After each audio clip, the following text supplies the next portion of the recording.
इन दहशतगर्दाना हमले के खिलाफ कश्मीर से लेकर मुल्क के कोने कोने में हर शख्स ने अपने तरीके से उसकी मजम्मत की और अपने तरीके से इज़हार ताज़ियत भी पेश किया। कश्मीर की जामा मस्जिद में मीर वाइस ने हज़रत मौलाना मीर वाइस ने भी जुमे के खुतबे से पहले मस्जिद के अंदर उस दहशतगर्दाना हमले के खिलाफ इज़हार ताज़ियत को पेश किया। मेरी बात यहाँ पर ये रखना जरूरी समझता हूँ कि हम ये देख रहे हैं, बल्कि बरसों से देख रहे हैं कि पाकिस्तान से ट्रेनिंग याफ्ता दहशतगर्द हमारे वतन अजीज में आकर यहाँ पर दहशतगर्दी करते हैं और कई मासूम लोग अपनी जानें उसमें गंवा चुके हैं। पुलवामा हमने देखा, उरी हमने देखा, पठानकोट हमने देखा। पिछले साल जुलाई में वैष्णो देवी के करीब एक मुकाम पर 7 टूरिस्ट को मार दिया गया। ये बड़ा ही अफसोसनाक वाकया है कि दहशतगर्द आकर खवातीन और बच्चों को अलग करते हैं, मर्द लोगों को अलग करते हैं, उनसे उनका मजहब पूछकर, और अगर वो मुसलमान नहीं है तो उनको गोली मार दी है। यहाँ पर उलमाए किराम तशरीफ फरमा है, वो मुझसे बेहतर और मुझसे मौसम तरीके से आपको समझा सकेंगे कि दीन इस्लाम में कितना बड़ा गुनाह है किसी को कत्ल करना, मगर इस तरह से हरकत करना और फिर गोली मारकर उनकी तस्वीर निकालना, सेल्फी निकालना, यकीनन ये लोग इंसान कहलाने के लायक नहीं है। हम जितनी भी इसकी मजम्मत करें वो कम है। बल्कि मैं अपनी पार्टी की जानिब से जब मरकजी हुकूमत ने आल पार्टी मीटिंग बुलाई, मैंने उस आल पार्टी मीटिंग में इस बात को रखा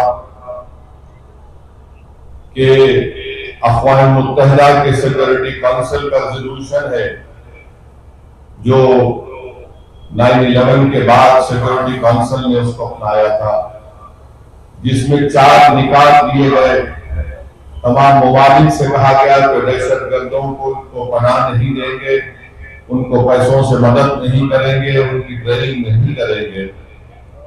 मगर बरसों से पाकिस्तान अपने मुल्क में दहशतगर्दों को ट्रेनिंग देता है भारत के खिलाफ।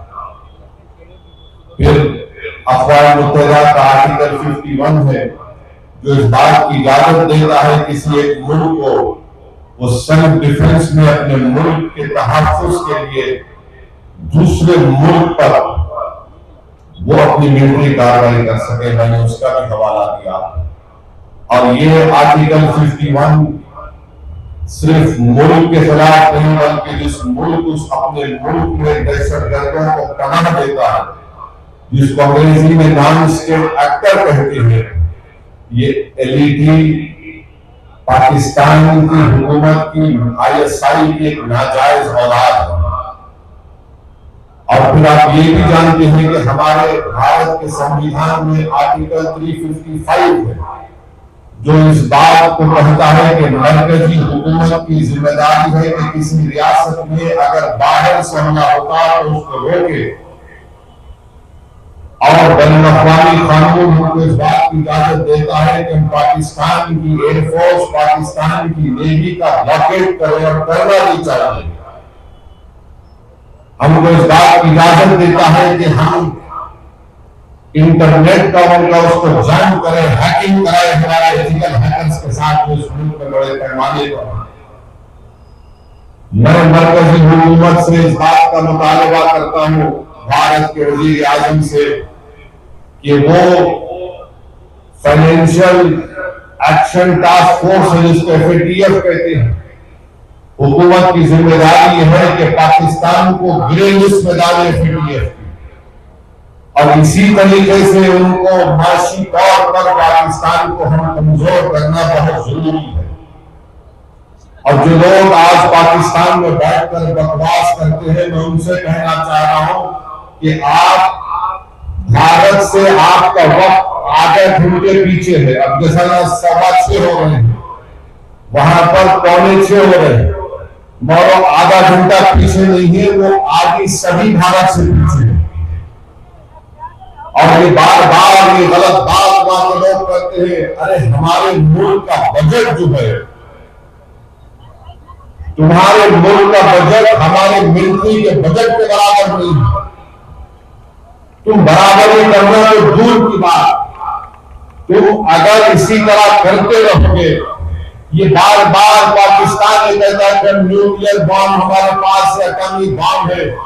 याद रखिए, अगर आप किसी मुल्क के अंदर जाकर मासूम लोगों को मारेंगे तो कोई भी मुल्क खामोश नहीं बैठने वाला है, चाहे हुकूमत किसी की भी हो।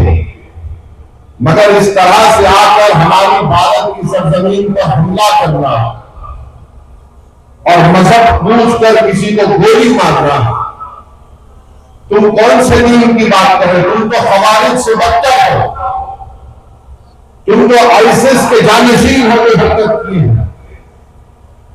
तो मेरे अजीज दोस्तों और बुजुर्गों, हम हमारे मुल्क के वजीर आजम से भी कहेंगे कि जब कश्मीर हमारा अटूट हिस्सा है और रहेगा इंशाअल्लाह, तो कश्मीरी भी हमारा अटूट हिस्सा है। हम कभी भी कश्मीरियों के खिलाफ ये जो टीवी चैनल पर ये बड़े बड़े एंकर बैठकर गुफ्तगू कर रहे हैं, बेशर्म है कोई एंकर। अगर कश्मीर हमारा अटूट हिस्सा है और रहेगा, तो कश्मीरी भी हमारा अटूट हिस्सा है। कैसे हम उन पर शक कर सकते हैं? वो कौन था जो दहशतगर्दों से उनका हथियार लेते हुए जिसकी जान चली गई? वो कौन था जो अपने धंधे पर जख्मी लोगों को बिठाकर 40 मिनट चलकर नीचे लेकर आए? वो कौन था? कश्मीरी था जो एक मासूम बच्चे को उठाकर उसकी जान बचा रहा था। तो ये जो हमारे वतन अजीज में कश्मीरियों के खिलाफ नफरत पैदा करने की कोशिश की जा रही है, गलत है। ऐसे नाजुक वक्त पे भारत को एक होकर जो पड़ोसी दुश्मन है उसके खिलाफ अगर जवाब देना है, तो हमको मुत्तहिद रहना पड़ेगा। पाकिस्तान यही चाहता है, ISI यही चाहती है, LED यही चाहता है कि इस मुल्क में हिंदू और मुसलमानों में और इख्तिलाफात बढ़ेंगे। तो जो टीवी चैनल पर बैठकर अपने TRP रेटिंग के लिए गंदगी बक रहे, मैं तुमसे कह रहा हूं, कम से कम थोड़े दिन तो ठहर जाओ, थोड़े दिन तो ठहर जाओ। तुम तो साल के 12 महीने रोज तुम बकवास बकते हो, मगर ये वक्त नहीं है। इस वक्त पर मुल्क को मुत्तहिद रहना है। और हम मरकजी हुकूमत से भी कहते हैं कि आपको जो कार्रवाई मुनासिब समझते हैं, कार्रवाई करिए। और ये टीवी चैनल पर बैठकर एंकर बोलते ये करना चाहिए, वो करना चाहिए, महाशय और मोहतरमाओं से कह रहा हूं, वो आप नहीं करेंगे। आपको स्टूडियो के एयर कंडीशन कमरे में बैठकर ज्ञान दे रहे हैं। अगर आपके बाजू एक पटाखा फूटा तो नहीं मालूम क्या क्या आपका फट जाएगा दिसंबर। तो आप ध्यान मत दीजिए। जो कार्रवाई मुनासिब समझती हमारी हुकूमत, हम उसकी तारीफ करते हैं। और हुकूमत को भी ये सोचना चाहिए कि कश्मीरियों के खिलाफ जो नफरत पैदा की जा रही है, मुल्क के मुफाद में नहीं है। कश्मीरियों को, हमको उनके दिल को और उनसे करीब होना है। हम मुल्क के हुक्मरानों से कह रहे हैं कि तुम्हारी डिफरेंस पॉलिसी पर तुम गौर कर लो। आपने सर्जिकल स्ट्राइक किया, हमने तारीफ की। आपने बालाकोट किया, हमने तारीफ की। आपने नोटबंदी की, कहा कि दहशतगर्दी खत्म हो जाएगी, मगर पड़ोसी मुल्क से लोग आ गए। तुम्हारी डिटेरेंस पॉलिसी को देख लो।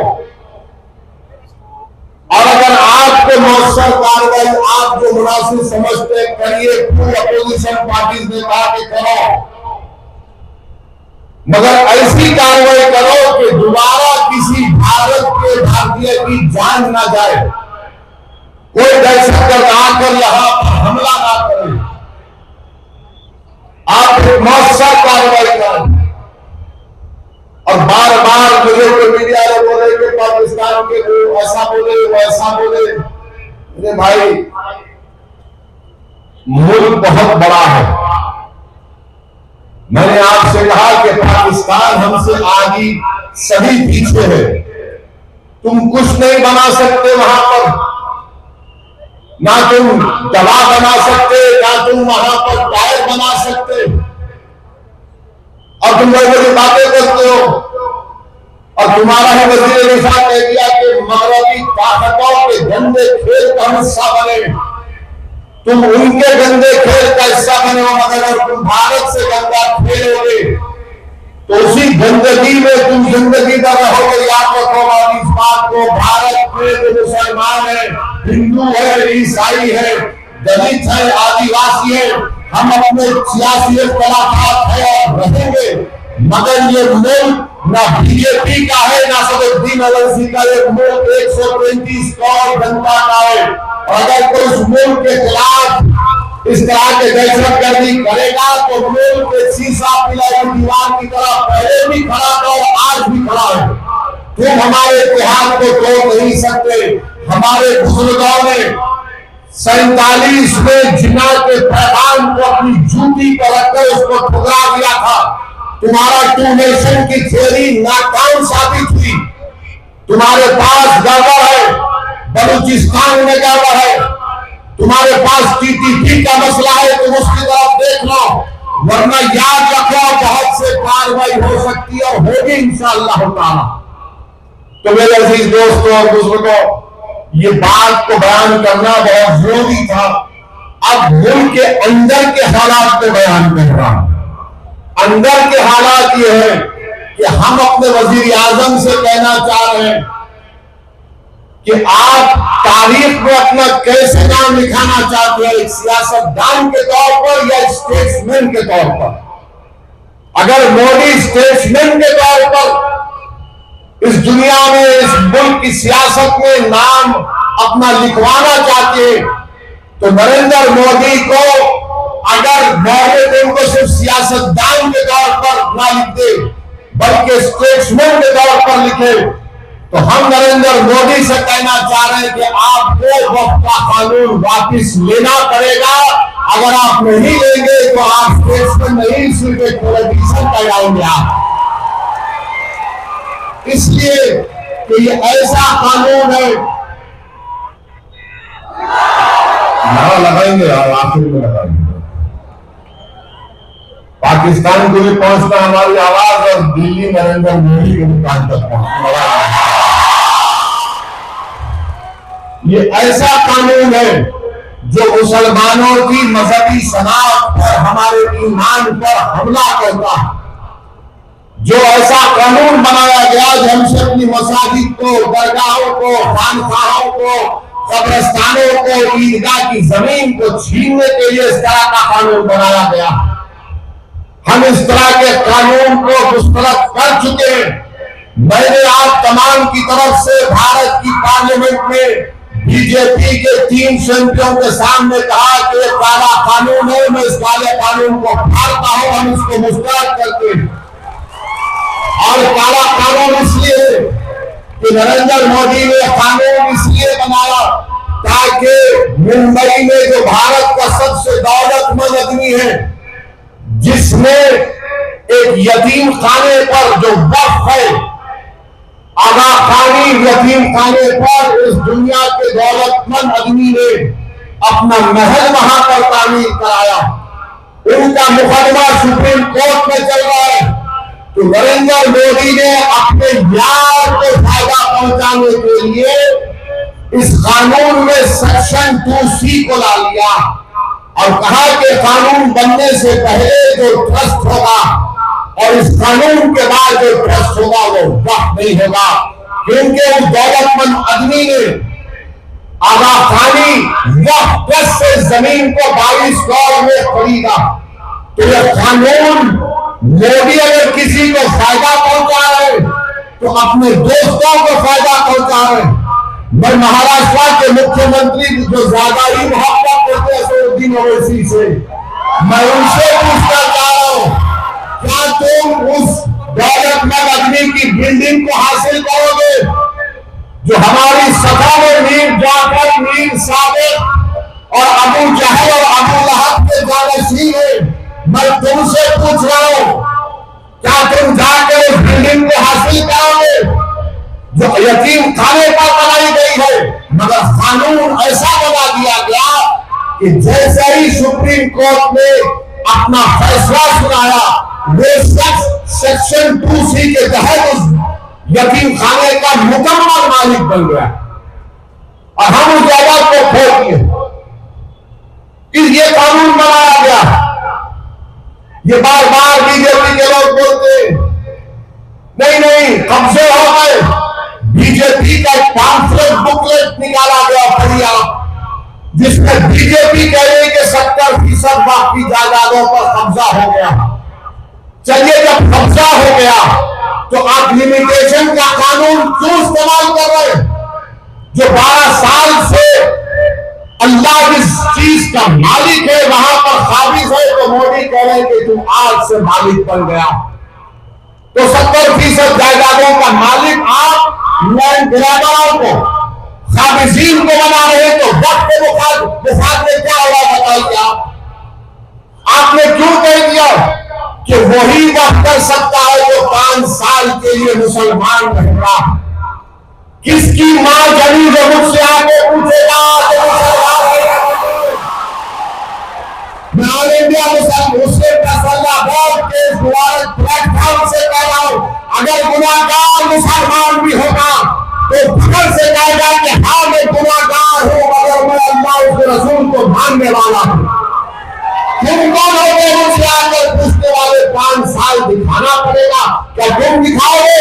तुम 5 साल अपने मजहब पर चल रहे नहीं चल रहे?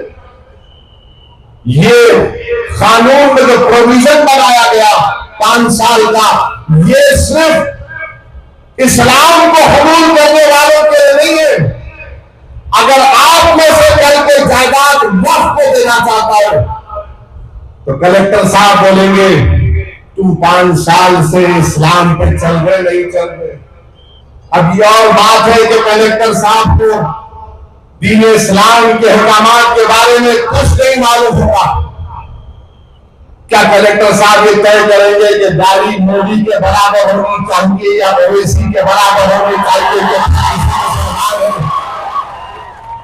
अच्छा, अगर कोई हमारी बेटी या हमारी बहन या हमारी कोई खातून देना चाह रही तो कौन डिसाइड करेगा?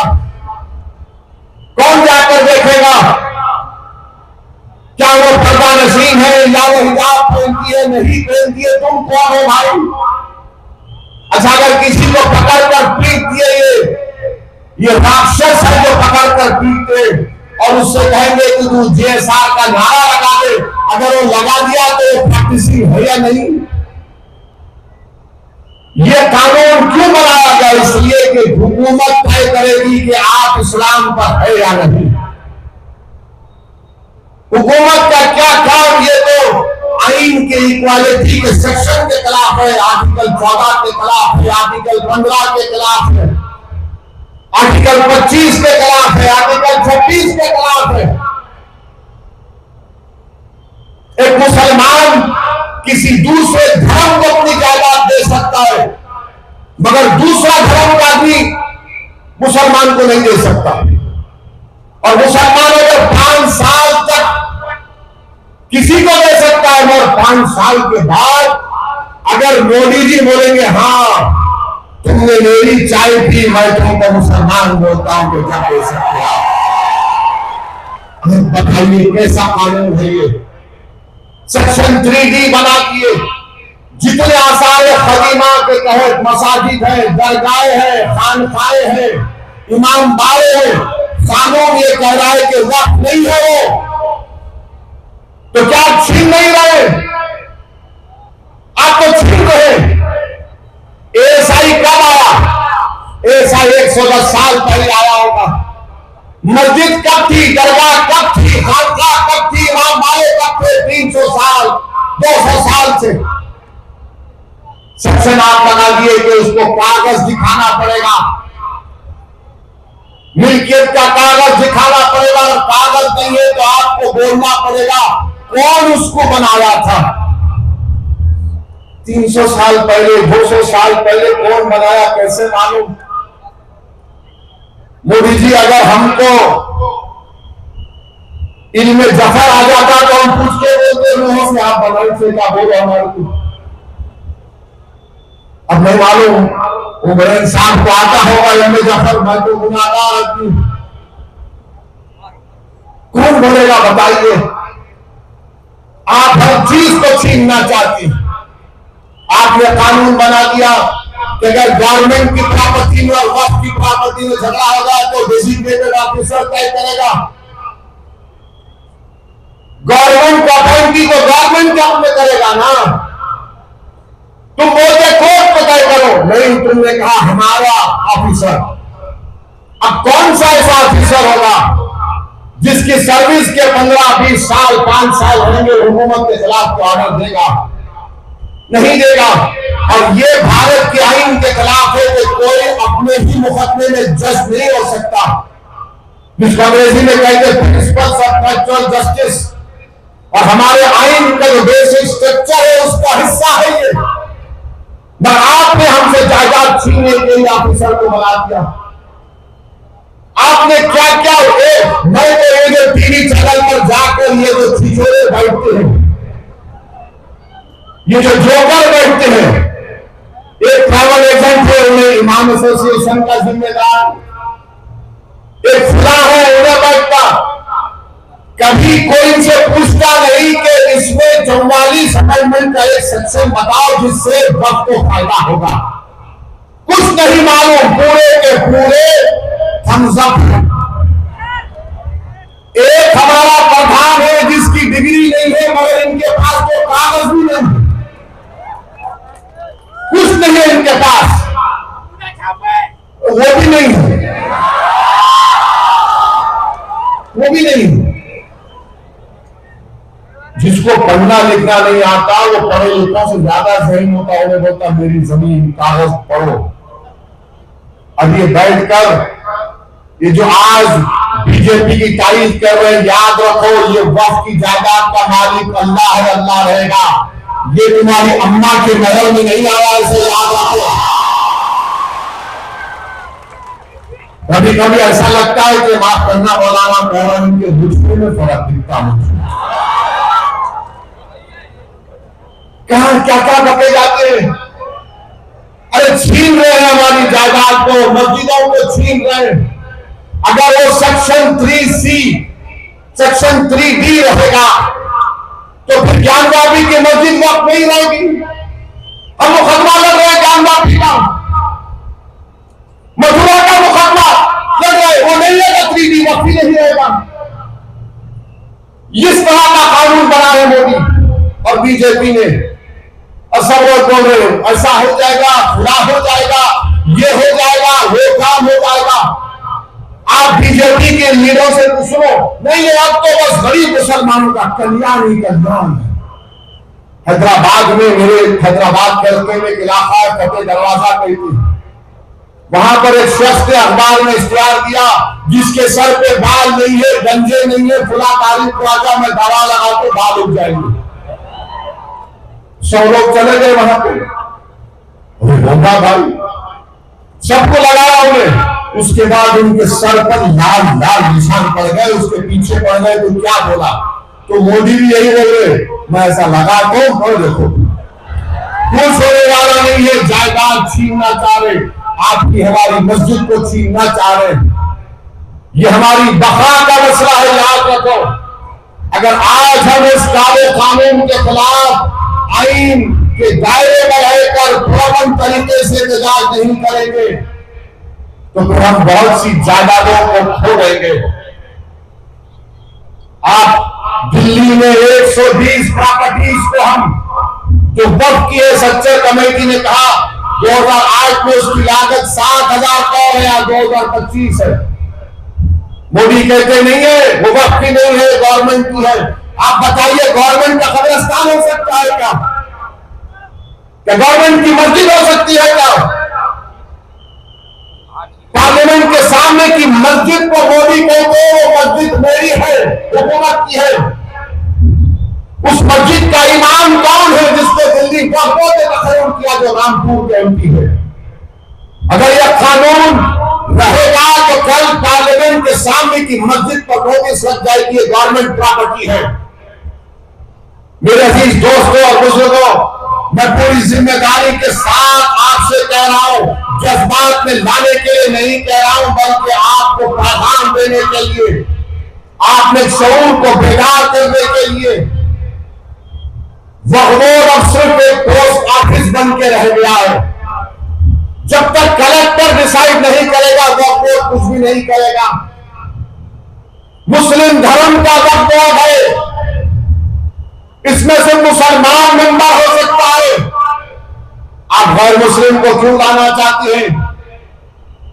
महाराष्ट्र में पंढरपुर की मंदिर है, पंढरपुर की मंदिर के ट्रस्ट में कोई भी ट्रस्टी कौन हो सकता है? वो हमको सिर्फ हिंदू हो सकता है, हमको इतराज नहीं है, वही होना चाहिए। मगर आप पंढरपुर की मंदिर में सिर्फ हिंदू हो सकता है तो मुसलमान के वक्फ में गैर मुस्लिम कैसे हो सकता है? कैसे हो सकता है उनको बताओ आप। तो बोलते मोदी नहीं एडमिनिस्ट्रेशन में। अरे पंढरपुर का ट्रस्टी तो एक बीजेपी के राज्यसभा के एमपी है ना, वो भी तो एडमिनिस्ट्रेशन ही कर रहे। वहां पर अच्छा तो यहां पर खराब कैसे बताओ? बिहार का हमारे हिंदू धर्म का बोर्ड सिर्फ कहता है कि हिंदू मेंबर होगा, ना सिख होगा, ना जैन होगा, ना बौद्ध होगा। उत्तर प्रदेश में आप देख लीजिए, काशी विश्वनाथ बोर्ड सिर्फ हिंदू होगा, गवर्नमेंट का कमिश्नर हिंदू होगा। अगर हिंदू धर्म छोड़ेगा तो मेंबर नहीं रहेगा।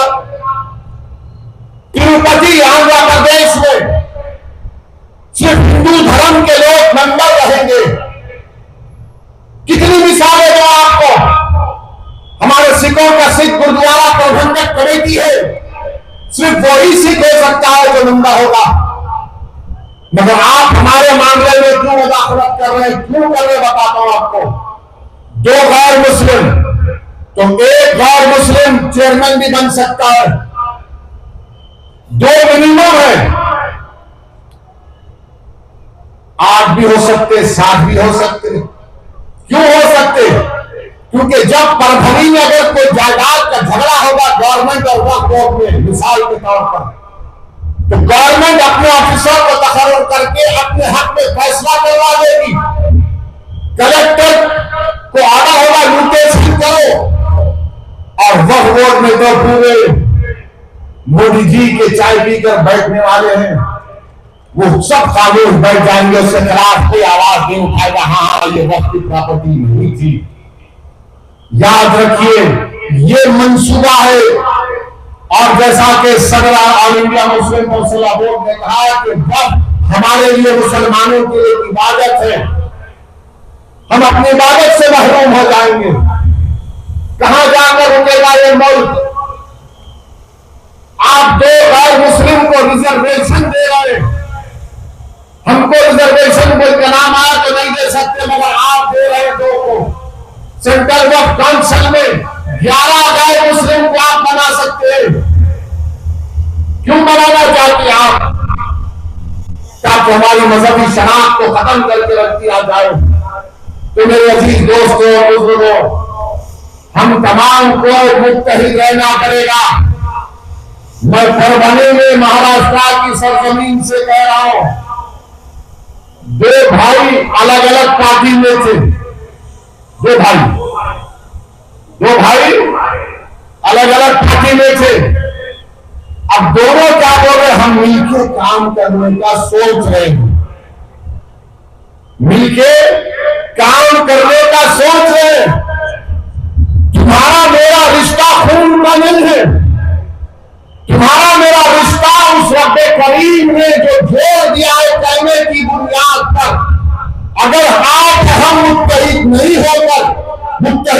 होंगे इस कानून के खिलाफ, तो मेरे भाई हम किस एतबार से इज्जत की जिंदगी गुजार सकेंगे। जब दो भाई दूसरी पार्टियों में है, खून भी एक है, वो कह रहे हैं कि मोदी से मुकाबला करना है, महाराष्ट्र को बचाना है तो लेट हो सकती है। मैं तुमसे कह रहा हूं, अल्लाह इस चीज का मालिक है, तुमको मुझसे ना इत्तेफाकी है, तुम मुझे पसंद नहीं करते, कोई बात नहीं, ये काज बड़ा है, ये लड़ाई बड़ी है, वक्त का मामला है जिसका मालिक अल्लाह है और मस्जिद अल्लाह का घर है। तो मेरे अजीज दोस्तों और बुजुर्गों, मुत्तहिद रहिए, अपने इत्तेहाद को मजबूत करिए, अपने मसलक पर चलिए जरूर, चाहे आप देवबंदी हो, बरेलवी हो, अहले हदीस हो, शिया हो, बरेली हो, मगर याद रखिए जिस चीज का मालिक अल्लाह है, ये हमारे मसलक का मसला नहीं है, ये मिल्लत का मसला है। ये मसलक का मसला नहीं है, ये अल्लाह की जायदाद को बचाने का मसला है। तो आपको हमको अपने छोटे छोटे कलाकार को बालाल्ताक रखकर हमको उठना है और हम उठ चुके हैं। हम भारत के वजीर आजम से भी कह रहे हैं कि आप इस कानून को वापस लेना पड़ेगा। हम जिद्दोजहद करते रहेंगे, जिसका हमारे किसान भाइयों ने अपनी इत्तेहाद की ताकत पर नरेंद्र मोदी की हुकूमत को उस काले कानून को वापस लेना पड़ा। इंशाअल्लाह ताला मुझे यकीन है कि अल्लाह सुब्हानहू व तआला फजल और करम करेगा और अल्लाह हमको कामयाब और कामयाब करेगा और ये कानून को हुकूमत वक्त को वापस लेना पड़ेगा इंशाअल्लाह ताला। और मैं कह रहा हूं अजीत दादा पवार से, ड्रामेबाजी बंद करो अजीत पवार। तुम्हारे पोस्टर देगा करवाने में आते आते नहीं खोल। अरे चर्चा के खिलाफ इतना बोले, अब तो बोलो। नीतीश कुमार, याद रखो नीतीश कुमार भारत का मुसलमान और भारत के हमारे हिंदू भाई जो बड़ी तादाद में सैकड़ों हैं, भारत के हमारे दलित भाई, आदिवासी भाई नीतीश कुमार को कभी माफ नहीं करेंगे। तुम समझे नहीं, तुम बदले नहीं, तुम हमेशा पीठ पर खंजर मारते थे, खंजर मार रहे हो। जयंत चौधरी से कह रहा हूं, अरे मुसलमानों की खातिर नहीं तो अपनी दादा की विरासत को बचा लो। चौधरी चरण सिंह की विरासत को बचा लो तुम। क्या तुम्हारे दादा जिंदा होते तो क्या यह कानून की तारीफ करते? और वो चंद्रबाबू नायडू, याद रखो चंद्रबाबू नायडू, तुमने इस कानून की तारीफ करके अपने बेटे के सियासी कैरियर को मेजे पर लगा दिया। तुमने तारीफ की, अगर तुम तारीफ नहीं करते, अगर अजीत पवार, नीतीश कुमार, चंद्रबाबू नायडू, जयंत चौधरी और चिराग पासवान, रामविलास पासवान के बेटे क्या कर रहे लोग, याद रखो नुकसान आपका होगा। इस मुल्क में इख्तियार किसी के पास हमेशा नहीं रहेगा। इख्तियार अल्लाह की तरफ से दिया जाता है, दिया भी जाता है। तो मेरे अजीज दोस्तों और बुजुर्गों, मेरी आप तमाम से गुजारिश है कि मुत्तहिद रहिए। और 30 तारीख को बत्ती गुल, 30 तारीख के दिन बत्ती गुल का प्रोग्राम, लाइट बंद करेंगे ना मेरे भाई, लाइट बंद करेंगे ना, 10 मिनट के लिए लाइट बंद करना है। और ये सोच के बंद करना है कि मैं 10 मिनट के लिए बंद कर रहा हूं, जो इसकी तारीफ करे हमेशा के लिए उनकी लाइट बंद और होगी इंशाअल्लाह ताला। कि आप तमाम मुस्लिम मसल्ला बोर्ड के इत्यादि प्रोग्राम की तारीफ करते हैं, तो नारा लगाइए मेरे साथ। पहला नारा पाकिस्तान के लिए, नारे तकबीर, नारे तकबीर।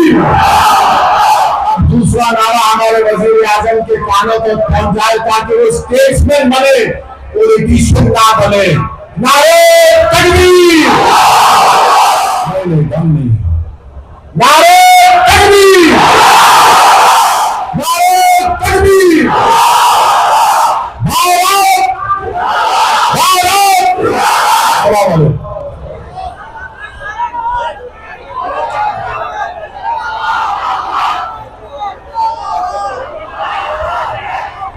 आप लोग खामोशी का मुताबिक करें। मगरिब का वक्त हो चुका, बाद में इंशाअल्लाह नमाज मगरिब अदा की जाएगी।